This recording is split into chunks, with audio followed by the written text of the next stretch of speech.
કે પણ આપણને ભજન સત્સંગનો લાભ આલે નરહરિ મહારાજ વરાછ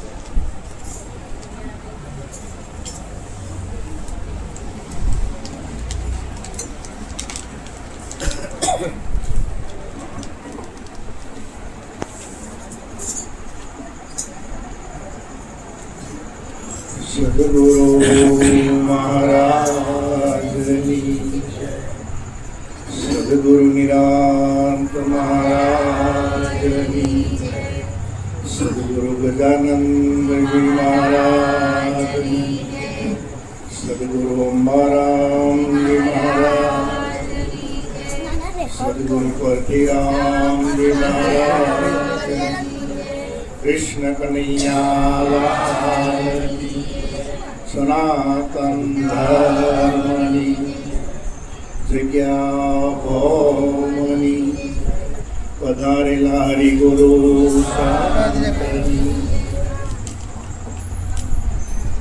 આજે આ પવિત્ર પાવન પ્રસંગ જે ગજાનંદ મહારાજના સૌ મંડળ ભેગું થઈ અને જે સંતોને ભક્તોને બોલાવી પોતે દર્શનનો લાભ લીધો અને લેવડાવ્યો એ બદલ સૌ ભક્ત મંડળ પરિવાર સૌને કોટી કોટી વંદન.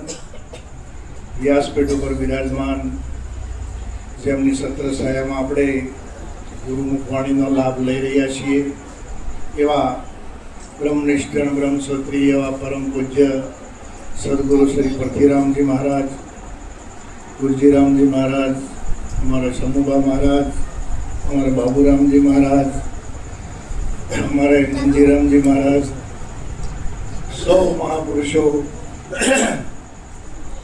સૌ બહુ સુંદર ગુરુમુખવાણીનો લાભ આપ્યો. છેલ્લે કદાચ ભૂલાઈ જાય તો અત્યારે શરૂઆતમાં કહી દઉં કે કાલે યોગેન્દ્ર રામજી મહારાજને ત્યાં 3 થી 6 ભજન છે અને એડ્રેસ માટે અમારા સરદારજી મહારાજને પૂછી લેજો, નવા મળ્યું હોય એડ્રેસ તો. અને પછી રાતનું સત્સંગ 9 વાગ્યાથી તે લગભગ 11:30 સુધીનું છે. એ અમારે ભક્તરાજ નરોત્તમભાઈને ત્યાં છે એટલે રાતનો પ્રોગ્રામ કાલનો ત્યાં છે. અને પછી 16 તારીખનો પ્રોગ્રામ અમારે વરાસા ઉપર વલ્લભભાઈ અમારા પાર્વતીબેન એમને ત્યાં અનમોલ સોસાયટીની અંદર છે. એ એડ્રેસ માટે પણ સંપર્ક અમારો કરજો અથવા તો અમારે ગોરધનભાઈ એમનો કરજો.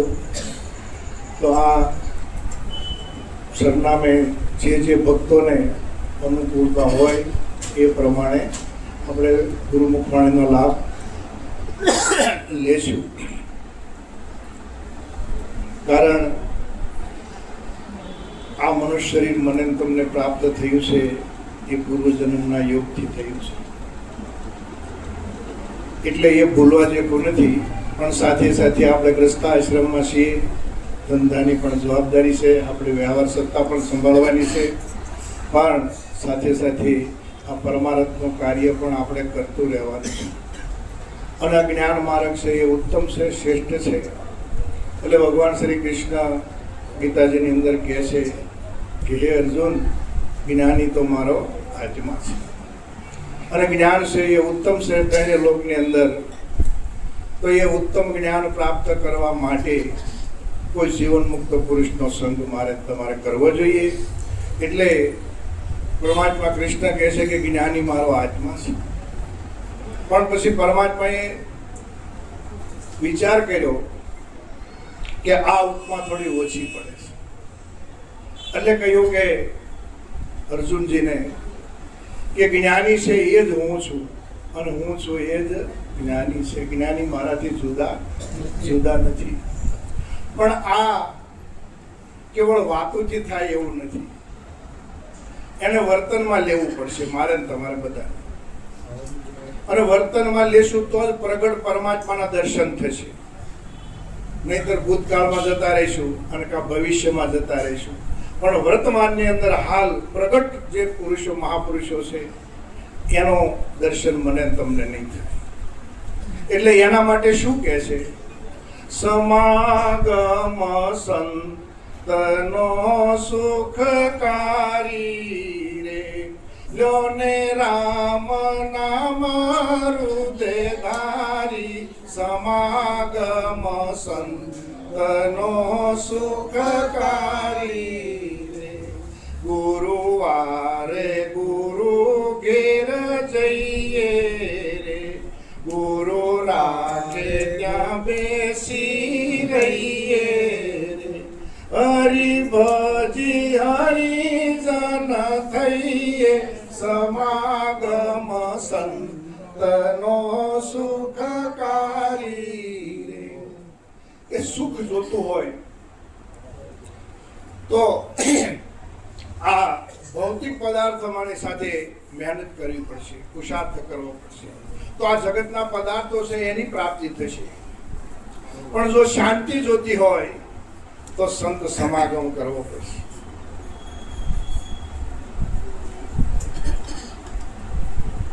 કારણ કે સમાગમ સંતનો સુખકારી. તો કે એ સંત શું આપે છે? તો રામ નામ આપે છે. राम नाम की औषधि खरी कंत से खाई, अंग पीड़ा व्यापे नहीं महारोग मटी જાય. આ શરીરનો રોગ જો કોઈ હોય તો પણ એ રામ નામની ઔષધિથી મટે છે. અને જન્મ મરણનો જે રોગ લાગુ પડ્યો છે એ મટાડવો હોય તો પણ એ રામ નામથી મટે છે. એટલે રામ નામ की औषधि खरी खंत से खाई. तो ये खरी એટલે કે झूठी बाजी जान खरी को खोजी लेना, बेर बेर क्या कहूं समझ मन मूड दीवाना. નિરાંત બાપુ કહે છે કે झूठी बाजी છે એને એના રીતે સમજવાનું, એનાથી દૂર ભાગવાનું નથી. પણ જે પરિવર્તનશીલ વસ્તુ છે એને મારે તમારે પરિવર્તન છે એવું સમજવું પડશે. અને નિત્ય છે, અવિચળ છે, અવિનાશી છે એ પદને પ્રાપ્ત કરવા માટે એ વિચાર કરવો પડશે.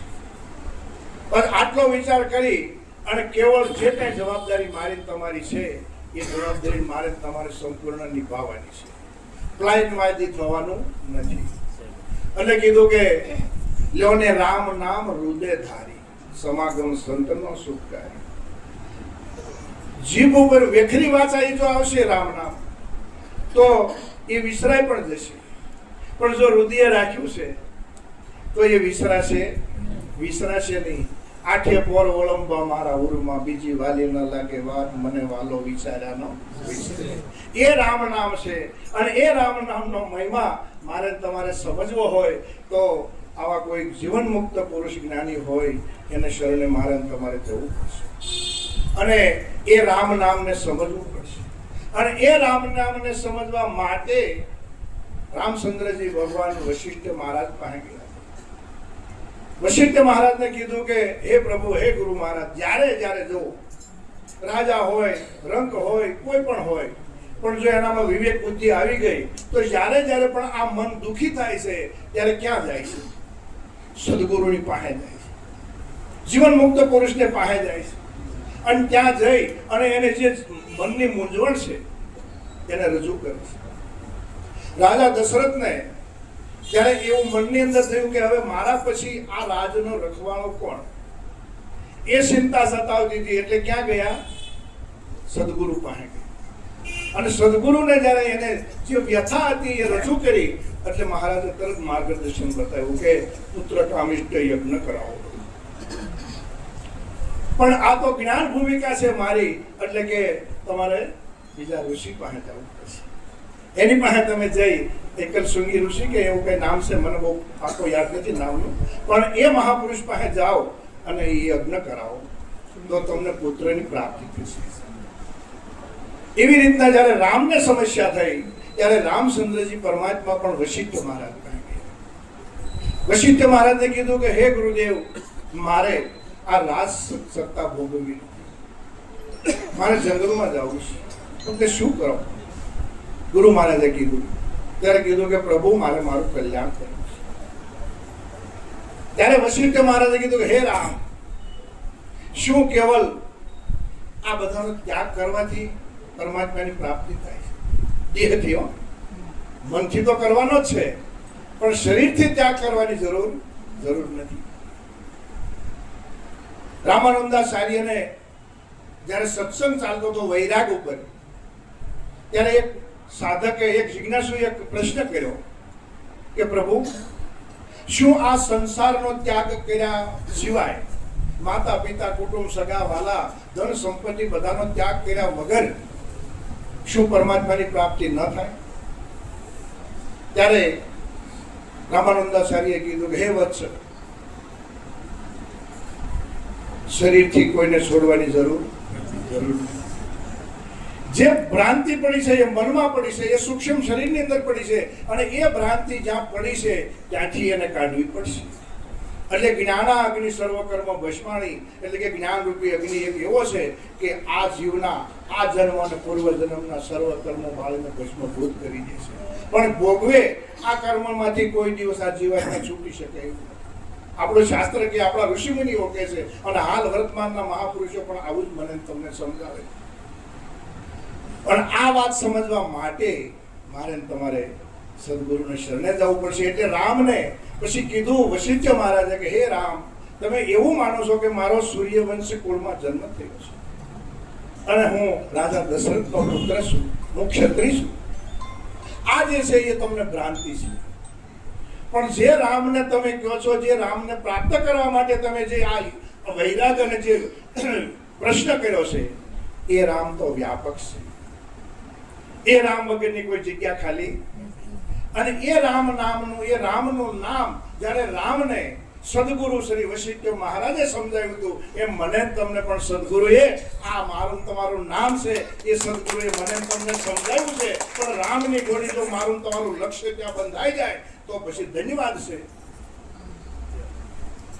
આપણે બાપુને સાંભળવા છે, બાપુનો લાભ લેવો છે, સમય ઓછો છે, એટલે આટલું કહી અને ગુરુ મહારાજના શરણમાં વાણીને વિરામ આપું છું. બોલો સદગુરુ મહારાજ.